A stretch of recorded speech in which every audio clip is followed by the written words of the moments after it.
अच्छा जी, कल हमने बुक खत्म की थी अपनी रसल की। आज हम उसके पास्ट पेपर्स डिस्कस कर लेते हैं। Past papers of pros but not Russell, PU US 2003 to 2018।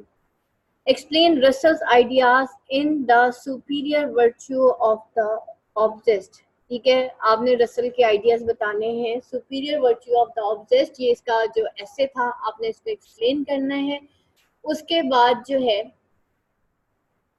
what safeguard does Russell suggest against a teacher becoming a tool in the hands of government and how far are they adequate? वो यहाँ पे कहता है कि क्या safeguard हैं जो Russell जो है उसने अडॉप्ट किए, सजेस्ट किए against teacher becoming a tool in the hand of government. ये जो टीचर्स जो हैं वो टूल्स बन जाते हैं in the hands of government, and how far they adequate, और उसके बताए हुए वो टूल्स जो हैं वो किस हद तक जो है काम आए, ये आप लोगों ने बताना है। और ये हमने बहुत, मैंने आपको डिटेल बताया था कि इसका क्या हिसाब किताब है। Which of the prose writer include in your course is your favorite and why? ठीक है, कौन सा प्रोज राइटर आपका फेवरेट है और वो क्यों है? आई ना दो बच्चों को ना तो एक दिन मेरे पास ट्रॉफी बच गई। So, do you think Bertrand Russell's proposal for the establishment of a world government is desirable or even tenable? अब वो नेक्स्ट क्वेश्चन में कहता है, अच्छा who is your favourite pros writer. इसमें अक्सर जो स्टूडेंट है ना वो नॉर्मली बेकन को लिखते हैं कि उनका फेवरेट प्रोज राइटर जो है बेकन है, एंड व्हाई। ठीक है, ये आया था 2018 पंजाब यूनिवर्सिटी के पेपर में भी आया हुआ था। फिर वह है, do you think Bertrand Russell proposal for the establishment of a world government is desirable और इवन टीनेबल।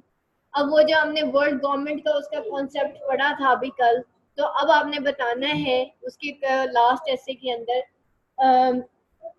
कि क्या वो जो पॉलिटिक्स और फिलोसफी वाला था, और उसी के अंदर उसने जो है वर्ल्ड गवर्नमेंट का भी कॉन्सेप्ट दिया था, और एक ऐसे हमने इसका और भी किया था जिसके अंदर इसने जो है वर्ल्ड गवर्नमेंट का कॉन्सेप्ट दिया था। तो वो कहता है कि फिलोसफी एंड पॉलिटिक्स में, ठीक है, और उसमें उसने वर्ल्ड गवर्नमेंट का कॉन्सेप्ट दिया था। तो उसका जो वो जो वर्ल्ड गवर्नमेंट का जो कॉन्सेप्ट है, क्या वो डिजायरेबल है या इवन टीनेबल है? In how many ways have ideas concern with moral and politics according to Bertrand Russell help mankind. किस तरीके से हमारे आइडियाज जो हैं हेल्प करते हैं मैनकाइंड को concern with moral and politics, हमारी मोरल एथिक्स और पॉलिटिक्स के हिसाब से किस तरह से हमारे आइडियाज। अब इसमें देखें, ideas that has help mankind, ये वो वाला ऐसे आना है, लेकिन आपने उसको उसके अंदर उसके मॉरल और पॉलिटिक्स जो है उसके हिसाब से उसको ज्यादा लिखना। ऑल तो आप ओवरऑल ही लिखेंगे, लेकिन उसको आपने उसके जो कीवर्ड्स हैं वो बार बार उसमें आपने दोहराते रहना है। ये 2005 में देखिएगा, affirm or refute Russell's bid to justify the winning of happiness in this raving reeling age of art। अब वो कहता है affirm करें या refute करें Russell's bid to justify the winning of happiness।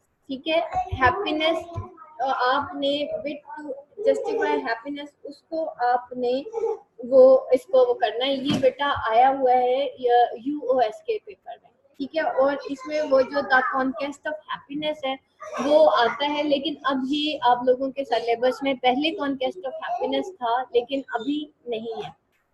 Can ideas good और bad be so effective as Bertrand Russell has claim. ठीक है, आइडियाज क्या अच्छे और बुरे होते हैं?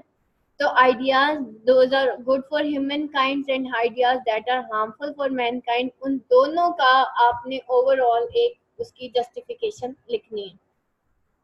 2007 में देखिएगा, even when theoretic and imaginative, Russell never departs from practicality and empiricism. कभी भी वो प्रैक्टिकलिटी और एम्पायरिकिज्म से डिपार्ट नहीं किया। Elaborate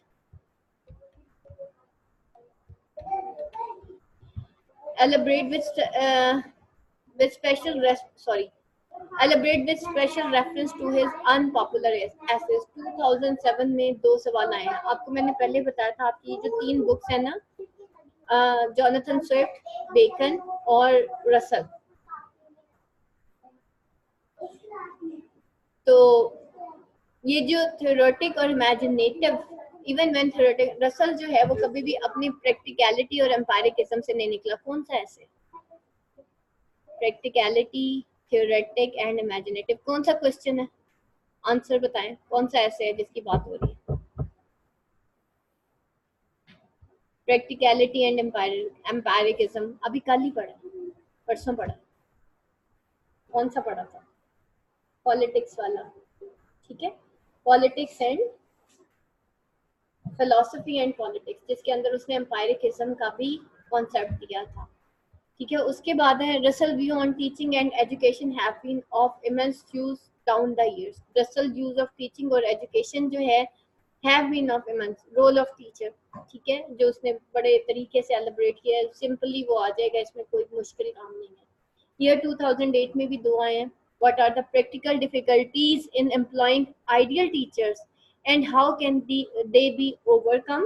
Discuss with reference to Russell Unpopular. अब यहाँ से आपको अंदाजा हो गया होगा कि रोल ऑफ टीचर कितना इम्पोर्टेंट जो है आप लोगों का है। अब वो कह रहे हैं कि प्रैक्टिकल डिफिकल्टीज में इन एम्प्लॉइंग आइडियल टीचर्स, क्या वो प्रैक्टिकल डिफिकल्टीज हैं जो कि एक आइडियल टीचर को एम्प्लॉय करने में दरपेश होती है और उनको कैसे ओवरकम किया जा सकता है। दूसरा क्वेश्चन है discuss Russell's essays in terms of their relevance to the development of human being in terms of becoming more practical and rational creatures. अच्छा, इसमें देखें बेटा, इसमें ओवरऑल जो उसने अनपॉपुलर एसेज के अंदर लिखा, उसके सारे जो एसेज हैं उसके अंदर का जो निचोड़ है आपने बेसिकली वो लिखना है। बेसिकली उसके सारे क्रिटिकल एसेस की क्रिटिकल एप्रिसिएशन इन अ गो आप लोगों ने लिखनी है। इसके अंदर कोई भी एक नहीं है development of human beings in term of becoming more practical and more rational, ठीक है। इसके अंदर कोई भी उसका एक ऐसे नहीं है जो कि आता हो, बस आपने उसमें बताना है कि ह्यूमन बीइंग्स कैसे डेवलप कर सकते हैं, वो कितने रेशनल हो सकते हैं, क्योंकि उसको रसल को कहा गया था ना कि ये ह्यूमनिस्ट है, ये पैसिफिस्ट है, तो उस हिसाब से आपने फिर बताना है कि उसने अपने एसेस में in development of human beings of in becoming more practical उसने क्या क्या बातें बताई हैं। 2009 में देखेंगे what according to Bernard Russell is the necessary connection between philosophy and politics. Philosophy and politics जो अभी हमने पढ़ा, ठीक है, वो आ जाएगा इसके अंदर। ये 2010 में देखते हैं can we check the social, economic and political decline if we succeed in making our teachers impartial and neutral in the real sense of the word? Elaborate with reference to Russell unpopular essays. क्या हम check कर सकते हैं social, economic and political decline को अगर हम succeed हो जाते हैं in making our teachers impartial, अगर हम अपने टीचर्स को इम्पार्शियल बना दें और neutral in the real sense of. अब अगेन रोल ऑफ टीचर की बात आ रही है, ठीक है, लेकिन उसको आपने सोशल, इकोनॉमिक और पॉलिटिकल डिक्लाइन जो है वो कह रहे हैं क्या हम इसको चेक कर सकते हैं, जो कि if we succeed in making our teachers impartial and neutral in real sense of the word, कि क्या हम चेक रख सकते हैं सोशल, इकोनॉमिक और पॉलिटिकल डिक्लाइन को, कि अगर हम इस चीज में सक्सीड हो जाएं कि हम अपने टीचर्स को इम्पार्शियल और न्यूट्रल रखें in real sense of the word. 2011 है Russell was oppose to all obscurities, mysticism and dogmas. बताएं कौन सा ऐसे आएगा? अब ये आप बताएं, बाकियों के आंसर मैंने बताया, अब आपकी बारी। कौन सा ऐसे क्लास? मैम ये जो कल हमें डॉगमेटिज्म के बारे में आपने हमें दिया था लेक्चर, उसके बारे में कल वाला, हाँ जी बिल्कुल, डॉगमेटिज्म वाला ऐसे आएगा। ईयर 2012 में देखिएगा discuss the ideas that has help mankind, ये तो सिंपल सा ही आ गया।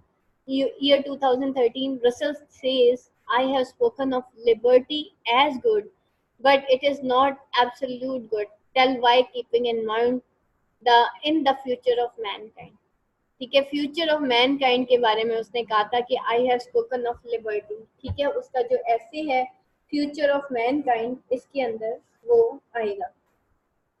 उसके बाद है ईयर 2014 है what safeguard does Russell suggest against a teacher becoming a tool in the hands of government in the function of the teacher. क्या सेफगार्ड्स उसने रसल ने सजेस्ट किए हैं? ये अभी हमने पहले रिपीट हुआ वो फंक्शन ऑफ अ टीचर के बारे में। Discuss the main argument in the philosophy for the layman in Russell. अच्छा, इस तरह के भी philosophy for layman in Russell, ये भी इसका एक ऐसे है जो पंजाब यूनिवर्सिटी के कोर्स में है।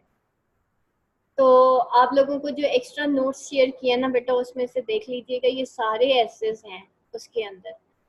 तो नॉर्मली मैं जो हूँ मतलब ज़्यादातर मैं फोकस करती हूँ ideas that is those are harmful for mankind, ideas those are beneficial for मतलब गुड फॉर ह्यूमन काइंड और मैनकाइंड, और तीसरा जो है फंक्शन ऑफ अ टीचर। ठीक है, इन तीन के ऊपर मैं ज्यादा फोकस करती हूँ क्योंकि नॉर्मली ये रिपीट होके आ जाते हैं। बाकी ये जो ऊपर नीचे वाले हैं ना, ऐसे ज्यादा से ज्यादा वो एम्पायरिकिज्म वाला आ जाता है बस। और बाकी ये जो ऊपर नीचे के हैं ना, इनके बारे में जो है मैं यही कहती होती हूँ कि देखें जी, आपको 4 किताबें कराई जाती हैं, उसमें से 6 सवाल आते हैं।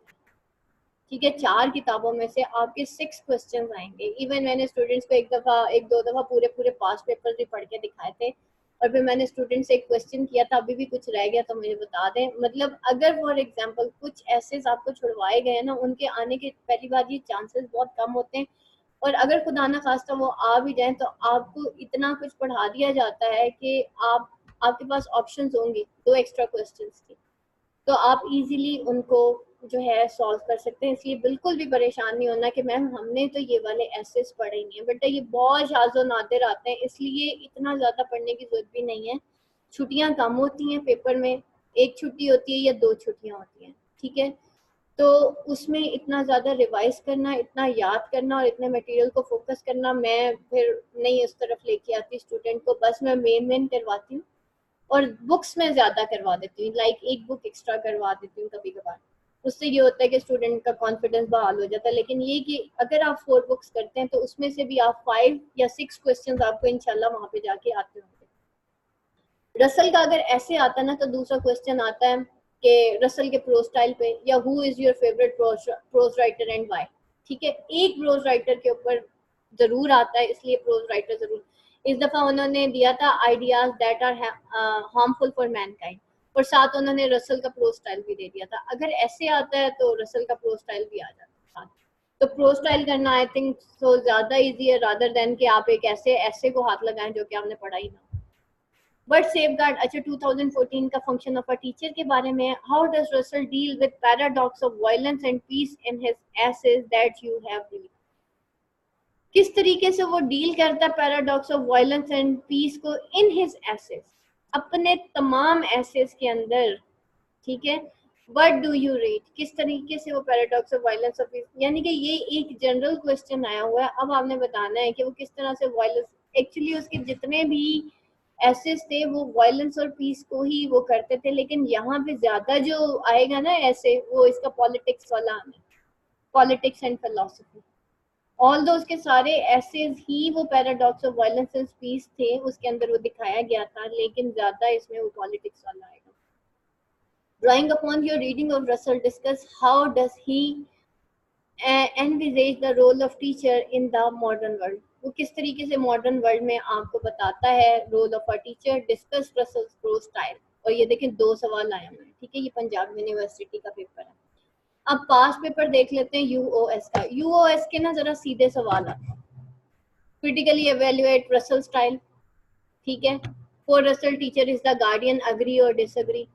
What is the function. अब ये जो स्टूडेंट्स है ना जो यूओएस के हैं, ये उनके लिए पढ़ के आप लोगों को बता रही हूँ। What is the function of teacher इन, ये आपका बिल्कुल सीधा सीधा। आप पंजाब यूनिवर्सिटी के क्वेश्चंस देखें और यूओएस के क्वेश्चंस देखें तो आपको लगेगा यार पेपर पास करना बड़ा आसान काम है, या इनके क्वेश्चन सॉल्व करना बड़ा आसान।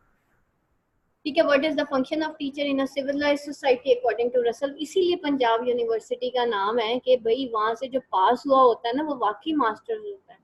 पंजाब यूनिवर्सिटी का स्टूडेंट जो है ना, पास होने के बाद यूओएस को पढ़ा सकता है। यूओएस का स्टूडेंट पंजाब यूनिवर्सिटी को नहीं पढ़ा सकता। ठीक है, क्योंकि यूओएस वालों ने टेक्स्ट भी नहीं पढ़ा और नॉर्मली टेक्स्ट नहीं पढ़ा हुआ होता, और फिर उनके ये क्वेश्चन अगर सीधे सीधे आते हैं तो फिर इस तरह के क्वेश्चन, क्योंकि उनकी प्रैक्टिस नहीं होती टैकल करने की, तो वो नहीं कर पाते। फिर है Russell prose is characterised by clarity, catholic temper and subtle wit. उसके प्रोज स्टाइल में आपने बताना, उसकी प्रोज जो है उसका प्रोज स्टाइल वो कैरेक्टराइज्ड है क्लैरिटी, कैथलिक टेम्पर और सब्टल विट के साथ। सिंपल उसका प्रोज स्टाइल, और उसमें ये तीन चीजें आपने हाईलाइट कर देनी है। What is a comprehensive note on Russell? Write a comprehensive note on Russell prose style. Russell was against war and in favor of world government. Why?